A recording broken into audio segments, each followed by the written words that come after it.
नमस्कार, मैं सुनीता ध्यानी आज आपको कक्षा 9 की पाठ 2 ल्याशा की ओर पढ़ाऊंगी, जिसको लेखक राहुल सांस्कृत्यायन जी ने लिखा है। उन्हें यात्रा साहित्य का पिता कहा जाता है। उनका जीवन घुमक्कड़ी और ज्ञान की खोज में लगा हुआ था।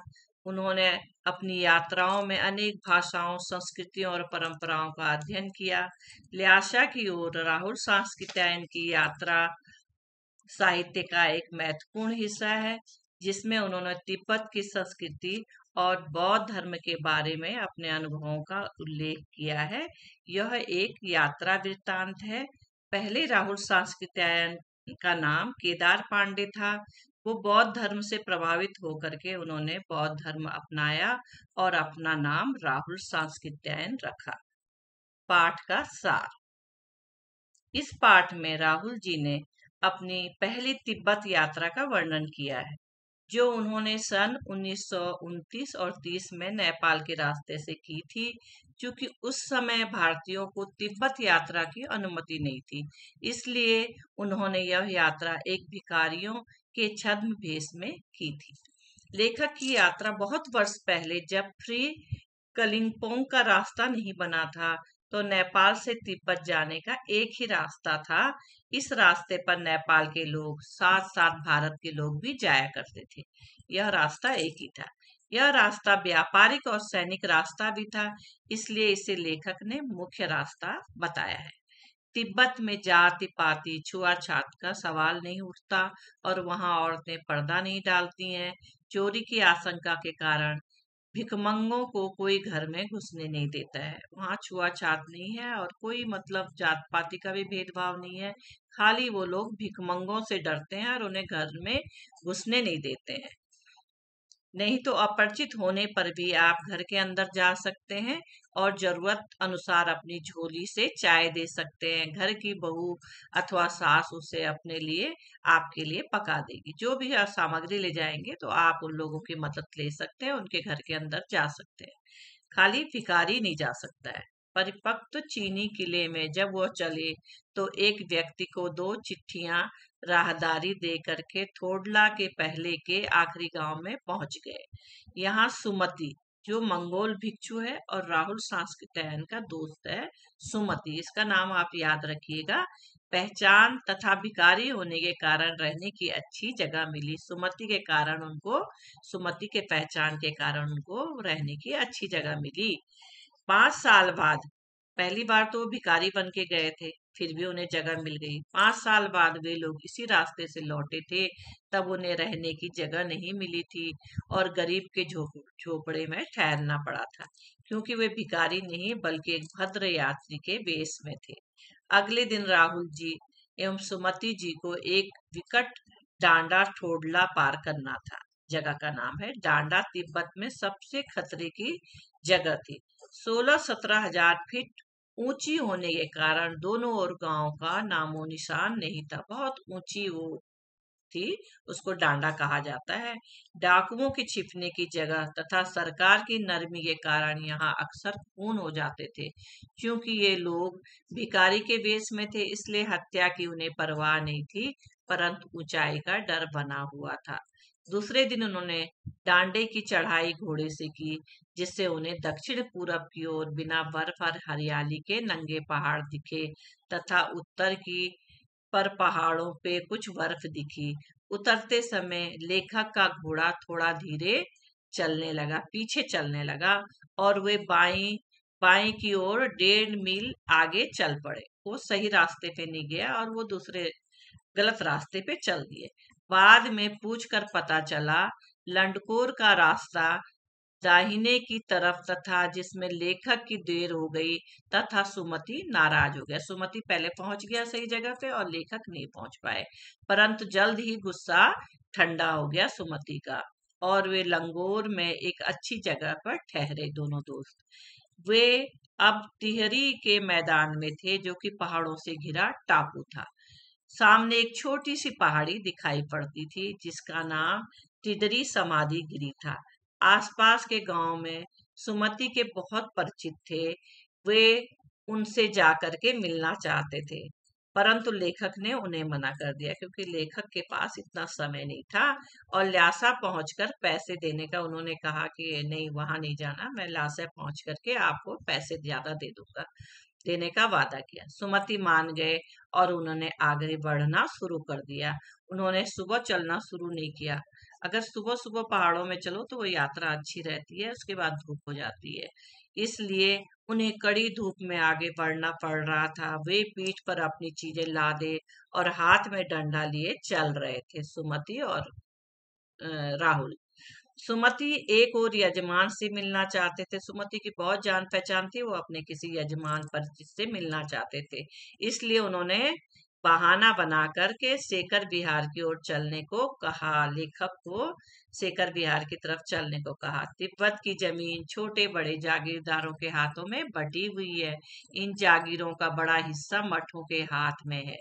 वहां अपनी अपनी जागीर में हर जागीरदार कुछ खेती खुद भी करता है, जिसके लिए मजदूर उन्हें बेगार में मिल जाते हैं।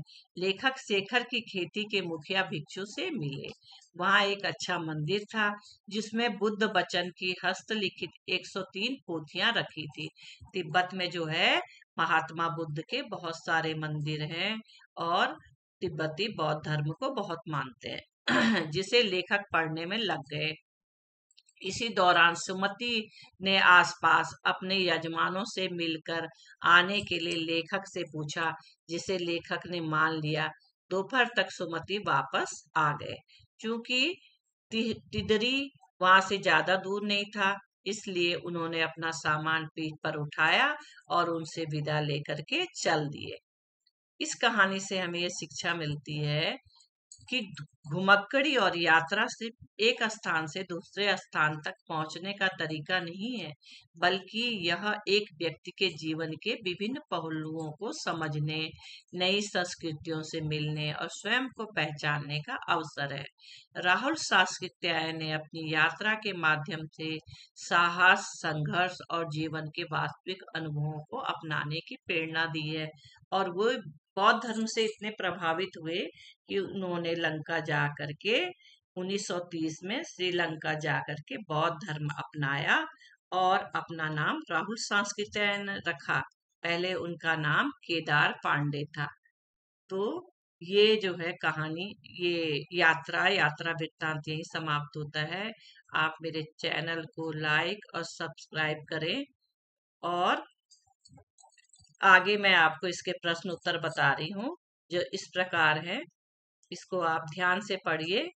प्रश्न 1 है, थोडला के पहले के आखिरी गांव पहुंचने पर भिकमंगे के बेस में होने के कारण लेखक को ठहरने के लिए उचित स्थान मिला, जबकि दूसरी यात्रा के समय भद्रवेश भी उन्हें उचित स्थान नहीं दिला सका। क्यों? इसका उत्तर है, इसका मुख्य कारण था संबंधों का महत्व। जो सुमति था उसके बहुत अच्छे संबंध थे। संबंधों का महत्व। तिब्बत में इस मार्ग पर यात्रियों के लिए एक जैसी व्यवस्थाएं नहीं थी, इसलिए वहां जान पहचान के आधार पर ठहरने का उचित स्थान मिल गया था। पहली बार बिना जान पहचान के यात्री को भटकना पड़ता था। दूसरे तिब्बत के लोग शाम 6 बजे के बाद छड़ पी करके, एक उनका एक वो होता है एक तरह से शराब की तरह, तो छड़ पी करके मस्त हो जाते थे। तब वे यात्रियों की सुविधा का ध्यान नहीं रखते थे, इसलिए उन्हें दिक्कत हुई। प्रश्न 2 है, उस समय के तिब्बत में हथियार का कानून न रहने के कारण यात्रियों को किस प्रकार का भय बना रहता था? उस समय तिब्बत में हथियार संबंधी कानून न होने से यात्रियों को हमेशा अपनी जान को खतरा बना रहता था। लोग हथियारों को लाठी डंडे की तरह लेकर के चलते थे। डाकू अपनी रक्षा के लिए यात्रियों या लोगों को पहले मार देते थे, तब देखते थे कि उसके पास कुछ है भी या नहीं। इस तरह हमेशा जान जोखिम में बनी रहती थी।